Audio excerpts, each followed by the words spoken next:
बच्चों, कैसे हैं आप सभी? मैं आशा करती हूँ आप सभी लोग स्वस्थ और प्रसन्न होंगे।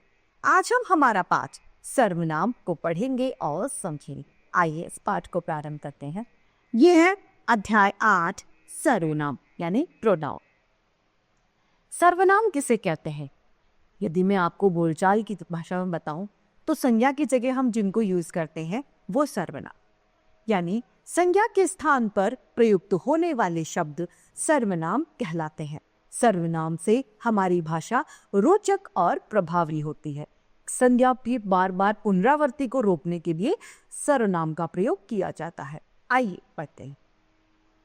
रुचि ने रुचि के पिता से कहा कि रुचि को रुचि की सहेलियों के साथ शैक्षणिक पर्यटन पर जाना है। वहां रुचि नई जगहों के बारे में जानकारी हासिल करेगी। यही सोचकर रुचि के पिताजी ने रुचि को इजाजत दे दी।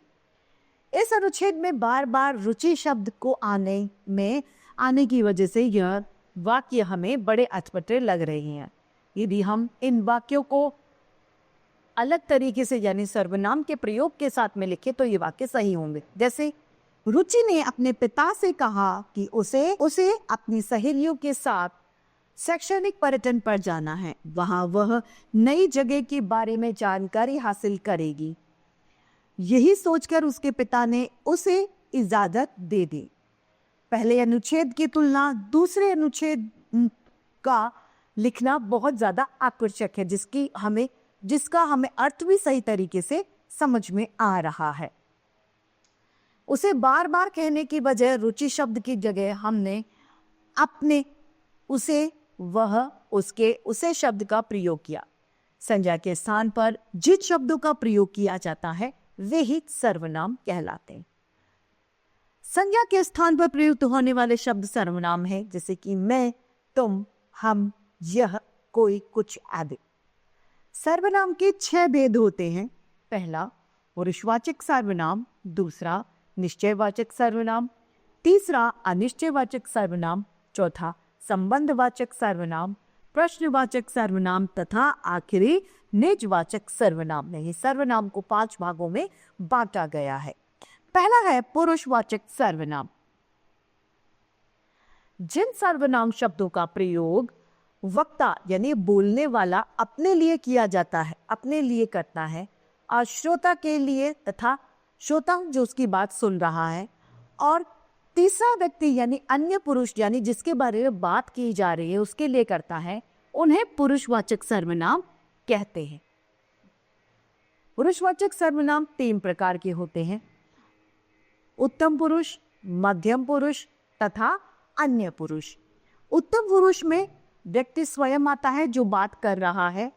मध्य पुरुष में वह आता है जो उसकी बातों को सुन रहा है, श्रोतागण, और अन्य पुरुष में वह आता है जिसकी बात की जा रही होती है। उत्तम पुरुष में मैं और हम, क्योंकि वह स्वयं के लिए प्रयोग में आता है।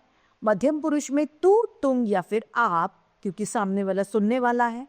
और अन्य पुरुष में वह, वे, यह, ये आदि आते हैं। उत्तम पुरुष मैं और हम। जिन सर्वनाम शब्दों का प्रयोग वक्ता यानी बोलने वाला अपने लिए करता है उन्हें उत्तम पुरुष कहते हैं। मैं चुटकुला सुनाऊंगा या सुनाऊंगी इसका उदाहरण है। मध्यम पुरुष। मध्यम पुरुष तू, तुम, तुम्हारा।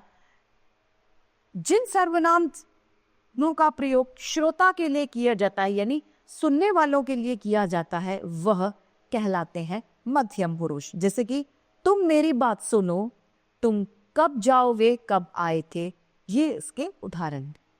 तीसरा है ग, अन्य पुरुष वाचक सर्वनाम। वह, वे, यह, ये। जिन सर्वनाम शब्दों का प्रयोग वक्ता किसी अन्य के लिए करता है उन्हें अन्य पुरुष सर्वनाम कहते हैं। जैसे कि वह कहाँ चला गया, वे मेरे मित्र हैं, यह क्या हो गया, ये कब आए आदि इसके उदाहरण हैं। चौथा है हमारा निश्चयवाचक सर्वनाम। जो सर्वनाम शब्द किसी निश्चित वस्तु को बताते हैं यानी इसमें हमें निश्चितता का भाव देखने को मिलता है। जैसे यह एक पेन है यानी यह निश्चित है कि यह एक पेन ही है, यानी निश्चितता को दर्शाने वाले निश्चितवाचक सर्वनाम कहलाते हैं। ये मेरी पुस्तक है, यानी ये निश्चित है कि पुस्तक किसकी है, मेरी ही है। वे मेरे दोस्त हैं, यह बस्ता किसका है, तथा वह मेरा घर है, इसका उदाहरण है। दूसरा हमारा आता है अनिश्चयवाचक सर्वनाम। जिन सर्वनाम शब्दों में अनिश्चितता का बोध होता है, जिसमें हमें निश्चितता नहीं पाई जाती, अनिश्चितता पाई जाती है, वे अनिश्चयवाचक सर्वनाम कहलाते हैं। जैसे कि बाहर कोई आया था लेकिन चला गया। अब कोई कौन आया, कोई हो सकता है मिलने वाला आया था, जानवर आया था, ये कुछ भी कोई आ सकता है ना। तो बाहर कोई आया था यानी कोई अनिश्चयवाचक सर्वनाम का उदाहरण है। जिन सर्वनाम शब्दों का प्रयोग किसी अनिश्चय वस्तु, व्यक्ति या स्थान के लिए किया जाता है, उन्हें अनिश्चयवाचक सर्वनाम कहते हैं। जैसे कि मुझे कुछ खाना है, बाहर कोई खड़ा है, वह आजकल कहीं चला गया। कहीं मतलब हमें पता नहीं है। कुछ यानी कुछ भी हो सकता है, कोई यानी कोई भी हो सकता है, बाहर जानवर, आदमी, औरत, मिलने वाला, अनजान, कुछ भी। यानी अनिश्चयवाचक सर्वनाम में अनिश्चितताएं पाई जाती है। यहाँ ध्यान देने योग्य बात यह है कि कुछ तथा कहीं का कारकीय रूप नहीं बदलता है, जबकि कोई का प्रसर्ग लगाने पर कारकीय रूप किसी तथा किन्हीं में बन जाता है। जैसे कि किसी एक को बुलाओ, किन्हीं दो को यहाँ बुलाओ। किसी ने कहा था, किन्होंने कहा था। चौथा है हमारा संबंधवाचक सर्वनाम। इसमें हमें संबंध पता चलता है, यानी एक घटना जो है वो दूसरे पर निर्भर करती है, उसका संबंध दूसरों से होता है। जैसे कि जो बोएगा वही काटेगा, यानी यहाँ पर फल वही मिलेगा जो अपने कर्म किए हों। तो क्रिया पर हमारा फल निर्धारित है, यानी एक दूसरे पर निर्भर करता है। जिन सर्वनाम शब्दों से व्यक्ति, वस्तु या घटना से संबंध ज्ञात होता है, उन्हें संबंधवाचक सर्वनाम कहते हैं। जैसा करोगे वैसा भरोगे, जो मेहनत करेगा वो सफल होगा, जो होगा सो हो गया, जिसने खोजा उसने पाया। यानी एक क्रिया दूसरे पर निर्भर कर रही है, फल कर्म के आधार पर मिलेगा। पांचवा है हमारा प्रश्नवाचक सर्वनाम। प्रश्नवाचक सर्वनाम में हमें प्रश्न का पता चलता है, वे प्रश्नवाचक सर्वनाम कहलाते हैं। जैसे तुम कहाँ जा रहे हो, इसका उदाहरण है। जिन सर्वनाम शब्दों का प्रयोग किसी व्यक्ति, वस्तु, स्थान के बारे में पूछे गए प्रश्न से संबंध रखता है, प्रश्न के लिए किया जाता है, उन्हें प्रश्नवाचक सर्वनाम कहते हैं। जैसे आप क्या पढ़ रहे हैं, आप कहाँ जाएंगे, दरवाजे पर कौन खड़ा है, ये सभी प्रश्नवाचक सर्वनाम के उदाहरण हैं। छठा है निजवाचक सर्वनाम। जिन सर्वनाम शब्दों द्वारा निजी या अपनेपन का बोध होता है, वह निजवाचक सर्वनाम कहलाते हैं। यानी जो शब्द हम अपने लिए प्रयोग में करते हैं वे निजवाचक सर्वनाम होते हैं। जैसे मैं स्वयं खाना खा लूंगी, मैं अपना काम खुद ब खुद कर लूंगी, तो ये निजवाचक सर्वनाम के उदाहरण है। हमें अपना काम स्वयं करना चाहिए, वह सारी बात खुद समझ गया, यह सवाल का हल अपने आप निकालो, और मैं कल स्वयं चला जाऊंगा। तो यहाँ पर जो शब्द प्रयोग हुए हैं, स्वयं, खुद, अपने आप, ये शब्द क्या है, निजवाचक सर्वनाम के उदाहरण। यहाँ पर ये ध्यान देने योग्य बात है कि प्रत्येक प्रश्नवाचक शब्द प्रश्नवाचक सर्वनाम नहीं होता। जिन सर्वनाम शब्दों का उत्तर संज्ञा या सर्वनाम से मिलता है, वही प्रश्नवाचक सर्वनाम होते हैं। सर्वनाम शब्दों का संबोधन कारक नहीं होता। किसी को पुकारने के लिए व्यक्ति का ही नाम लिया जाता है। सर्वनाम का रूप स्त्रीलिंग और पुल्लिंग दोनों में ही एक समान रहता है। वह आप स्त्रीलिंग के लिए भी प्रयोग कर सकते हैं और पुल्लिंग के लिए भी, यानी सर्वनाम का स्त्रीलिंग पुल्लिंग पर कोई प्रभाव नहीं पड़ता। निजवाचक आप और पुरुषवाचक आप में अंतर क्या है। पुरुषवाचक आप तथा निजवाचक आप में अंतर दृष्टिगोचर होते हैं। पुरुषवाचक आदर्शसूचक आपका बहुवचन या आप लोग होता है, लेकिन निजवाचक में आपका कोई बहुवचन नहीं होता। निजवाचन खुद के लिए होता है, जबकि पुरुषवाचक का जो आप है वो दूसरे के लिए आप बहुवचन में होता है। जैसे कि आप यहाँ बैठ जाएं, यह क्या है, बहुवचन। और निजवाचक में आप भला तो जग भला, ये एक वचन। बहुवचन क्या है, आप लोग भोजन कर लीजिए, आप इनमें सेम है। और दूसरे में लोग धीरे धीरे आप ही उठकर चले गए, तो ये बहुवचन का उदाहरण। दूसरा है पुरुषवाचक आदर्शसूचक आप। जो पुरुषवाचक आदर्शसूचक आप है वह प्राय मध्य पुरुष और कभी कभी अन्य पुरुष के लिए ये आप प्रयोग में लिया जाता है, लेकिन निजवाचक आप तीनों पुरुषों में के लिए आता है। निजवाचक जो है यानी स्वयं के लिए आप तीनों में है। आप कब आए मध्यम पुरुष, मैं आप ही घर चला जाऊंगा, तो ये उत्तम पुरुष। आप जैसे महान व्यक्ति की विश्व को सदा आवश्यकता रहेगी, ये क्या है, अन्य पुरुष जिसके बारे में बात की जा रही है। तो यहां पर सब में क्या आया, आ। वह इस काम को आप ही कर लेगा, यह मध्यम पुरुष है। और वे आप ही सुधर जाएंगे, ये है अन्य पुरुष। चौथा है पुरुषवाचक आदर्शसूचक आप। वाक्य में अकेले आता है, आप क्या आता है, वाक्य में अकेले आता है। लेकिन निजवाचक आप वाक्य में दूसरे संज्ञा या सर्वनाम के साथ में आते हैं। उदाहरण के लिए, आप यहाँ क्यों बैठे हो, ये पुरुषवाचक है।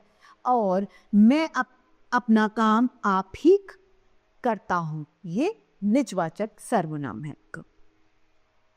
सर्वनाम शब्दों की रूप रचना। पुरुषवाचक से सर्वनाम उत्तम पुरुष में कर्ता कारक है, हमारा कर्ता एक वचन है, मैं और मैंने। बहुवचन में हो जाएगा हमें, हम में। दूसरा कारक है कर्म, एक वचन में होगा मुझे या मुझको। बहुवचन में क्या होगा, हमें या फिर हमको। कारण कारक एक वचन में होगा मुझसे या मेरे द्वारा, बहुवचन में हमसे या फिर हमारे द्वारा।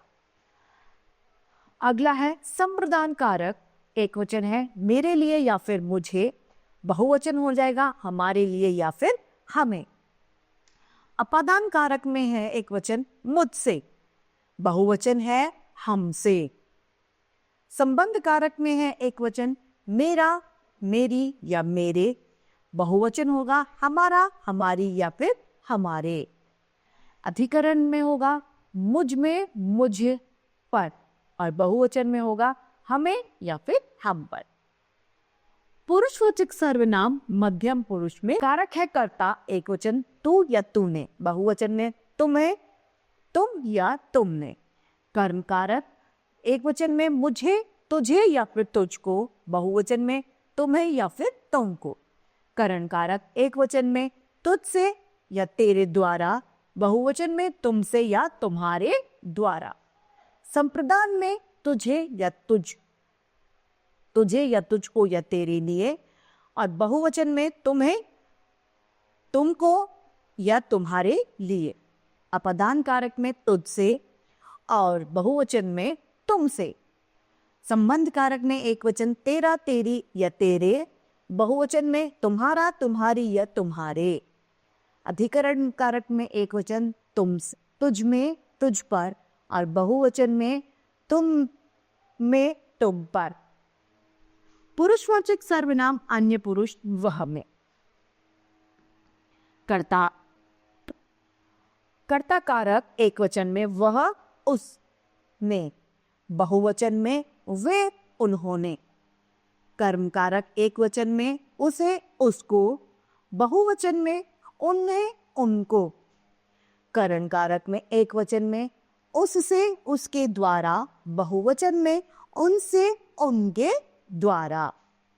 संप्रदान कारक एक वचन में उसको, उसे, उसके लिए, बहुवचन में उनको, उन्हें, उनके लिए। अपादान कारक में एक वचन उससे, बहुवचन में उनसे। संबंध कारक में एक वचन उसका, उसकी, उसके, बहुवचन में उनका, उनकी, उनके।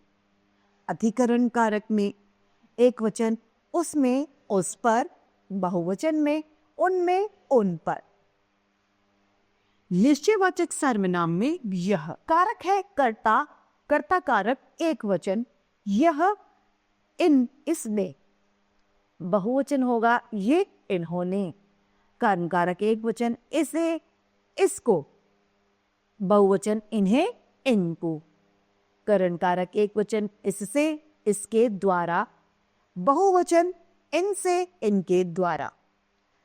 संप्रदान कारक एक वचन इसे, इसको, इसके लिए, बहुवचन में इन्हें, इनको, इनके लिए। अपादान कारक में इससे, उससे, बहुवचन में इनसे, इन लोगों को, इनसे। संबंध कारक में एक वचन इसका, इसकी, इसके, बहुवचन में इनका, इनकी, इनके। अधिकरण कारक में इसमें, इस पर, एक वचन और बहुवचन होगा इनमें, इन पर। अब है अनिश्चयवाचक सर्वनाम में कोई। कारक है कर्ता कारक, एक वचन है कोई, किसी ने, और बहुवचन में क्या होगा, कोई, किन्हीं ने। कर्म कारक एक वचन किसी को और बहुवचन में किन्हीं को। करण कारक एक वचन में किसी से, किसी के द्वारा, बहुवचन में किन्हीं से, किन्हीं के द्वारा।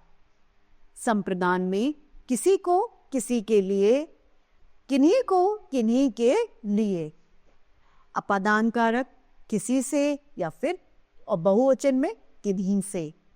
संबंध कारक में एक वचन किसी का, किसी की, किसी के या किसी का, बहुवचन में किन्हीं का, किन्हीं की, किन्हीं के या किन का। अधिकरण में एक वचन, अधिकरण कारक में एक वचन किसी में, किसी पर, और बहुवचन में अधिकरण कारक किन्हीं में, किन पर या किन्हीं पर। संबंधवाचक सर्वनाम जो। कर्ता कारक एक वचन जो या जिसने, बहुवचन में जो, जिन्होंने। कर्म कारक जिसे या जिसको, बहुवचन एक वचन तो हो गया जिसे या जिसको, बहुवचन होगा जिन्हें, जिसको। संप्रदान कारक जिसको, जिससे, जिसके लिए, बहुवचन है जिनको, जिनके लिए। अपादान कारक एक वचन जिससे, बहुवचन जिन से। संबंध कारक एक वचन जिसका, जिसकी, जिससे, बहुवचन जिनका, जिसकी। अधिकरण कारक एक वचन जिसमें, जिस पर, बहुवचन जिनमें, जिन पर। प्रश्नवाचक सर्वनाम कौन। कारक है कर्ता कारक एक वचन कौन या किसने, बहुवचन कौन, किन्होंने। कर्म कारक एक वचन किसे, किसको, बहुवचन इन्हें, किनको। करण कारक एक वचन किससे, किसके द्वारा, बहुवचन किन से, किनके द्वारा। संप्रदान कारक एक वचन किसे, किसको, किसके लिए, बहुवचन किन्हें, किनको, किनके लिए। अपादान कारक किससे, बहुवचन किन से।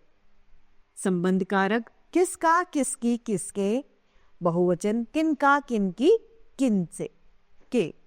अधिकरण कारक एक वचन किसने, किस पर, बहुवचन किन्ने, किन पर। निजवाचक सर्वनाम में आओ। कर्ता कारक दोनों वचन इसमें क्या होते हैं, समान। कारक है हमारा कर्ता कारक आओ। कर्म कारक अपने को। करण कारक अपने से या अपने द्वारा। संप्रदान कारक अपने को, अपने लिए। अपादान अपने से। संबंध कारण अपना, अपने, अपने। अधिकरण कारक अपने में, अपने पर। इसी के साथ हमारा ये पाठ समाप्त होता है। आइए इसे संक्षेप में दोहरा लेते हैं। संज्ञा के स्थान पर प्रयुक्त होने वाले शब्द सर्वनाम कहलाते हैं। सर्वनाम के 6 भेद होते हैं: पुरुषवाचक सर्वनाम, निश्चयवाचक सर्वनाम, अनिश्चयवाचक सर्वनाम, संबंधवाचक सर्वनाम, प्रश्नवाचक सर्वनाम तथा निजवाचक सर्वनाम। सर्वनाम शब्दों का रूप पुल्लिंग और स्त्रीलिंग दोनों में ही एक समान होता है। इसी के साथ ये पाठ समाप्त होता है। मैं आशा करती हूँ सभी को यह पाठ भलीभांति रूप से समझ में आया होगा। आज के लिए इतना ही, फिर मिलते हैं। धन्यवाद।